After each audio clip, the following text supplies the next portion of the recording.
નમસ્કાર દર્શક મિત્રો, વિશ્વ ભારત ન્યૂઝમાં આપનું સ્વાગત છે। આવો જોઈએ આજના સમાચાર વિગતવાર। પાતરવેલી ગામમાં સુજલામ સુફલામ યોજનામાં મોટું કૌભાંડ। વડોદરા જિલ્લાના પાતરવેલી ગામમાંથી એક ચોંકાવનારો કિસ્સો સામે આવ્યો છે, જ્યાં જળ સંચય માટેની સુજલામ સુફલામ યોજના ભ્રષ્ટાચારની ભેટ ચડી ગઈ હોય તેમ લાગી રહ્યું છે। માત્ર કાંપ સાફ કરવાની મંજૂરી સામે નિયમો નેવે મૂકીને 60 ફૂટ પહોળું અને 30 ફૂટ ઊંડું જોખમી અને ગેરકાયદે ખોદકામ કરાયું હોવાનો ગ્રામજનોનો આક્ષેપ છે। ગ્રામથી માત્ર 200 મીટર દૂર બાળકોના ક્રિકેટ ગ્રાઉન્ડ નજીક આડેધડ કરાયેલા ખોદકામથી ભવિષ્યમાં આખું ગામ ડૂબી જવાનો અને મોટી જાનહાનિનો ભય સર્જાયો છે। એટલું જ નહીં, ખોદકામ દરમિયાન નર્મદાની મુખ્ય પાઇપલાઇન તોડી નખાતા 5 દિવસ સુધી પાણી પુરવઠો ખોરવાયો હતો। ગામની ગૌચરની જમીન અને પર્યાવરણને મોટા પાયે નુકસાન પહોંચ્યું છે। વહીવટદારોની મિલીભગત, સરપંચ રાજુભાઈ અને ડેપ્યુટી સરપંચ શીતલબેનના બદલે તેમના સગા મનોજભાઈ રતિલાલ અને અનિલભાઈ ઠાકોર ગેરકાયદે વહીવટ ચલાવી રહ્યા છે। કિંમતી માટી કોર્પોરેશનની હદમાં ડમ્પરો દ્વારા વેચીને આર્થિક ફાયદો મેળવ્યો છે, જ્યારે ગામ લોકોને માટી અપાતી ન હતી। સવાલો પૂછવા પર સરપંચ દ્વારા ગ્રામજનોની ધાકધમકી અપાતી હોવાના આક્ષેપ છે। આ સમગ્ર મામલે જાગૃત સભ્ય કૃષ્ણકાંતભાઈ દ્વારા જિલ્લા પંચાયતમાં આરટીઆઈ કરી તપાસની માંગ કરાઈ છે। હવે સવાલ એ છે કે તંત્ર આ ગેરકાયદે કામને ક્યારે રોકશે અને જવાબદારો સામે કડક પગલાં ક્યારે લેવાશે। અગાઉના અહેવાલમાં કૌભાંડના પર્દાફાશ જોવા માટે જોતા રહો Vishwa Bharat news. Reporting by Vijaykumar Makwana. ધન્યવાદ। જે ખોદકામનું કામ ચાલી રહ્યું છે એમાં છે, અને ઘટના તો એવી છે કે બહુ જબરજસ્ત છે। કેમ કે અત્યારે એટલું બધું પહોળાઈમાં લીધું છે કે એટલું ઊંડું ખોદેલું છે કે એનું કોઈ કાયદાકીય કોઈ વાત જ હોતી નહીં કે આ રીતે ખોદવાનું છે કે આ રીતે કરવાનું છે। પણ બીજો મારો મતલબ તો એ છે કે મારે જે ખેતરમાં મારે જવાનું છે એ ખેતરનો રસ્તો આખો પૂરી દેવા આવ્યો છે। હવે અહીંયાથી જવું જ કઈ નહીં અમારે ચોમાસામાં, કારણ કે પહેલો વરસાદ પડશે એટલે અમારો રસ્તો બંધ। જે ચેકડેમ હતો અહીંયાથી પાણી લેતા હતા અમે, તે બંધ છે, એ તોડી નાખ્યો, એની સાઈડમાં ખોદી નાખ્યું, એટલે પાણી તો બધું બહાર નીકળી જવાનું। આ સુજલામ યોજના છે, એ ખાલી બાવર ને એવું ખાલી 1 ફૂટ ઊંડું ખોદીને સાફ કરવાનું છે। એને બધા તમે જોઈ શકો છો કેટલું ઊંડું ખોદ્યું છે, અને કોથળી તો સાઈડ ઉપર તમે જોઈ શકો છો, કોતર સાઈડ પર રહી ગયું છે, અને ડેમ તમે જોઈ શકો, ડેમની આજુબાજુથી ગોચર ખોદીને માટી કાઢી લીધી છે, અને હવે ન્યૂઝમાં આપ્યું ને આપણે તો હવે એ લોકો એ રસ્તો પૂરવા માંગે છે। ખાલી રસ્તો પૂરવા માંગે ને આપણે દેખી શકો છો કે કોતરડું છે ને ત્યાં આગળ ડેમ છે, ડેમની બાજુમાં જ ખોદકામ થઈ રહ્યું હતું, અને નવું કોતર બનાવ્યું છે લોકોએ। જે કોતર છે એવું ને એવું જ છે, આમ સ્પેશિયલ માટી કામ માટે જ આ ખોદકામ થયું છે। માટી બધી વેચાણ થયેલી છે। ગામમાં તો ખાલી દેખાડવા માટે ટ્રેક્ટર જ નાખ્યા છે, કેમ બધા ડમ્પર ભરીને તરસારી ગુરુકુલ, સમસપુરા નાખ્યું, રાઘુપુરા નાખ્યું, હંસાપુરા નાખ્યું, બધા 2025 તો ગામમાં જ લે છે, તો બહાર કેટલા લીધા છે એ આપણને જાણ નથી। હાલ આપણે ક્યાં ઊભા છે અને આ તમે જોઈ રહ્યા છો કે અહીંયા કંઈક માટીનું ખનન ચાલી રહ્યું છે, શું કહેશો એના વિશે? આપણે અત્યારે પાત્રવેની ગામમાં ઉભા રહ્યા છે। એમ તો તાલુકો જિલ્લો વડોદરા અને ગામ પાત્રવેની।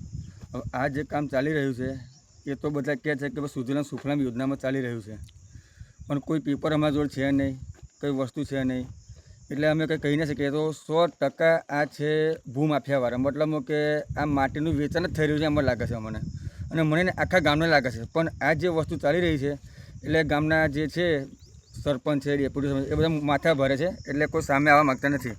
હું તો જાગૃત નાગરિક તરીકે મેં એકલો એવો છું કે હું સામે ખુલ્લે બોલી શકું, કેમ કે આપણે કશામાં છે નહીં, એટલા માટે કે આ જે ચાલી રહ્યું છે બહુ જ મોટું ખોદકામ છે, અને ઓછામાં ઓછું એમ જોજો અત્યાર તારીખ 9 રાતથી ચાલે જ છે કામ, અને આજની તારીખ સુધી આજે 1 મહિનો થયો છે, અને 24 કલાક ગાડી ચાલુ જ રહે છે, 24 કલાક।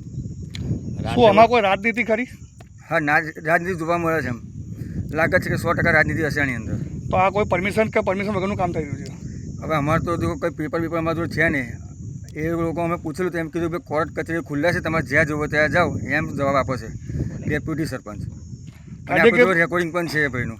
કાયદાકીય રીતે કેટલું ખોદકામ ને કેટલી મંજૂરી મળી શકે? કાયદાકીય રીતે એમ તો આ સાફ સફાઈનું છે, એટલે સાફ સફાઈ જોવા જઈએ તો મેં તપાસ કરી કયા વરોની અંદર સુજલામ સુફલામ યોજનાની જે નેર સાફ કરવાનું છે, તો એ લોકો જે નેર સાફ કરીને સાહેબ એની સામે તો આપણે કંઈ કહેવાતું નથી। આ તો પૂરેપૂરું ખોદકામ જ છે। કઈ કઈ નેર સાફ કરી તો કાયદાકીય જોવા જઈએ તો સાફ કરવાની અંદર જે માપ હોય, જૂનું જે માપ હોય એનાથી 1 ફૂટ આજુબાજુનું 1 ફૂટ ખોદવામાં આવે છે, એને સફાઈ કહેવાય। કેટલું હોય મંજૂરી, કેટલું ખોદી છે અત્યારે? ધારો કે 5 ફૂટ હોય તો 6 ફૂટ લગીને પહોળું કરી શકાય. કુલ માપ 5 ફૂટ ખાલી 1 જ ફૂટ વધી જાય અને ઊંડાઈમાં 1 જ ફૂટ ખોદાય, વધારે ના ખોદાય. અને વધારે ખોદવા જઈએ તો 3 ફૂટ ઊંડાઈ ખોદાય અને 2 ફૂટ પહોળાઈ ખોદાય, બસ એનાથી વધારે ખોદાય નહીં. તો હાલમાં કેટલું ખોદાયું હશે અહીંયા? હાલમાં એકમ જોવા જઈએ તો મારી પાછળ તમે દેખાય છે કે ઓછામાં ઓછું હશે આ 20 થી 25 ફૂટ, 30 ફૂટની આજુબાજુ હશે. એમ તો એટલું એકચ્યુઅલી માપ ખબર નહીં પણ છે એટલું. હા, જે અંદર હાઈવો ઉભેલો જ છે એ હાઈવો 18-19 ફૂટનો છે. એની ઉપર બીજું જે માપ હોય તો પ્લસ થશે. અને પહોળાઈ 60 ફૂટ તો પહોળાઈ છે જ. આ જગ્યા કોઈ માલિકીની છે કે પછી સરકારી છે? આ જગ્યા છે ગોચર કહેવાય આને. જે કોતર છે એ તો કોતર બાજુમાં જ છે. આ ગોચરની મય માટી ખોદે છે આ લોકો. જે સફાઈનું જે કહેવા માગે ભાઈ કોતર સાફ કરે છે એ સાફ નથી કરતા, આ ગોચર ખોદીને માટી વેચાય છે. તો ખોદકામ જે કરે એમનું કોઈ નામ તમે જાણો છો? હા, હવે આમાં તો એક છે મનોજભાઈ કરીને, ગામના જ છે, ઠાકોર મનોજભાઈ રતિલાલભાઈ. એ ભાઈ બધી જગ્યાએ માટી નાખવડાવે છે. અને રાજુભાઈ સરપંચ છે, ડેપ્યુટી સરપંચ તે શીતલભાઈ અનિલભાઈ ઠાકોર છે. પણ આની અંદર અનિલભાઈ, રાજુભાઈ ને મનોજભાઈ આ ગામનો જે વહીવટદાર તરીકે એ 3 જણનું નામ છે અત્યારે. એ લોકો કામ બધું કરાવે છે. કોઈ વ્યક્તિ ગામમાં માટી નાખવાનું કહે છે તો એ લોકોને હાથ પાડી દે છે કે ભાઈ ગામમાં નહીં નાખે માટી, અમને પહેલાં બહારનું પતે પછી ગામમાં નાખીશું. અને જે ગામની અંદર માટી નાખે છે એના 2800 રૂપિયા ડમ્ફરે લે છે લોકો. અને જે બહાર જતી હશે, હવે બહાર કેટલા રૂપિયા લે ખબર ને, એને બહાર જાય છે એટલે એવું નહીં કે 1 કે 2 કિલોમીટર, અહીંથી ઓછામાં ઓછું 10 કિલોમીટર તરસાઈ ચોકડી થાય છે. એ તરસાઈ ચોકડી પર નાખવામાં છે ઓછામાં ઓછા એમ જોવા જઈએ તો 1500-1600 ડમ્ફર નાખવામાં આવ્યા છે. એ ગુરુકુલ કે કહેવામાં આવે છે. અને એના સિવાયનું સમસપુરાની અંદર, સમસપુરા ગામની પાછળ એક ખેતર છે એની અંદર માટીના ડમ્ફર નાખવામાં આવ્યા છે. એ થઈ 200 ડમ્ફરની આજુબાજુ છે. બીજું સમસપુરા પતાવીને આ લોકો રાભીપુરામાં નાખે છે. એ પ્રાઇવેટ જગ્યા છે, એની અંદર ખેતરની મેં ડમ્ફર નાખેલા છે. બીજું હંસાપુરાની અંદર ડમ્ફર નાખેલા છે. અને ગામના કોઈ કહે એટલે કહેશે કે ભાઈ છેલ્લે એન્ડિંગમાં તમારા ત્યાં અમે ડમ્ફર નાખીશું, પહેલાં બહારનું પતી લેવા દો. ટ્રેક્ટર પણ ચાલતા હતા, ટ્રેક્ટરના પણ 300 રૂપિયા 400 રૂપિયા લીધેલા છે. એ અમારી જોડે બીજા ભાઈ ઊભા છે, એમના ઘરે ટ્રેક્ટરથી માટી નાખેલી છે. આ કેટલા મીટર ખોદાયેલું હશે સાહેબ? મીટર ને કિલોમીટરમાં ખોદેલું. કિલોમીટરમાં ખોદાયેલું? હા, કિલોમીટર એટલે ઓછામાં ઓછું રોડથી તમે જોવા જાઓ તો 1.5 કિલોમીટર ફિક્સ છે જ, એનાથી વધારે છે. અને આ યોજના શામાં આવે છે? સુજલામ સુફલામ યોજના એમ જોવા જઈએ તો ગ્રામ પંચાયતથી જ બધું થાય છે. અને આ લોકોને અમે તલાટી સાહેબને ફોન કરીને પૂછ્યું. તલાટી સાહેબ એમ કીધું કે ભાઈ આ લોકો યોજના ઉપરથી પાસ કરીને લાવ્યા છે. હું ટીડીઓ સાહેબને રૂબરૂમાં મળ્યો તો એમની ઓફિસની અંદર. આમાં ટીડીઓ સાહેબે શું કીધું છે? ટીડીઓ સાહેબ એમ કે ભાઈ આ લોકો ઉપરથી પરમિશન લાવ્યા છે અને મંજૂરી તમારા ગામ વાળાએ સહયોગથી જ આપેલી છે. તમે સાહેબને કીધું કે સાહેબ કીધું મંજૂરી કોને આપી છે એ અમને બતાવો, તો અમે આગળ રજૂઆત કરીએ.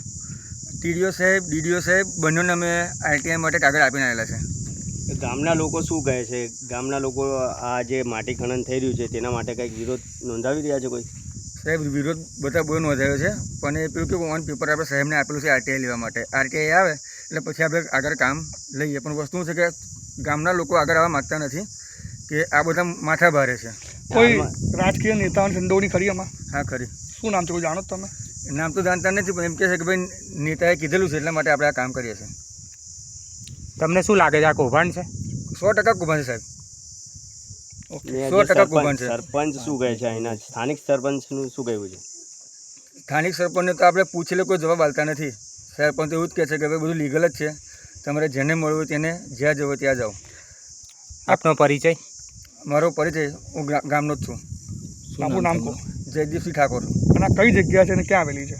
સાહેબ આ છે પાત્રવેની ગોચર, અને પાત્રવેનીથી હંસાપુરા બહુ જતાં વચ્ચે નારું આવે, નારું પણ તોડી નાખવામાં આવ્યું છે. અને પ્લસ કે આની અંદર આ જે કોતર હતી, અહીં જે કોતર હતી બાજુમાં, એ કોતરનો જે ચેકડેમ હતો એ તોડી નાખવામાં આવ્યો છે.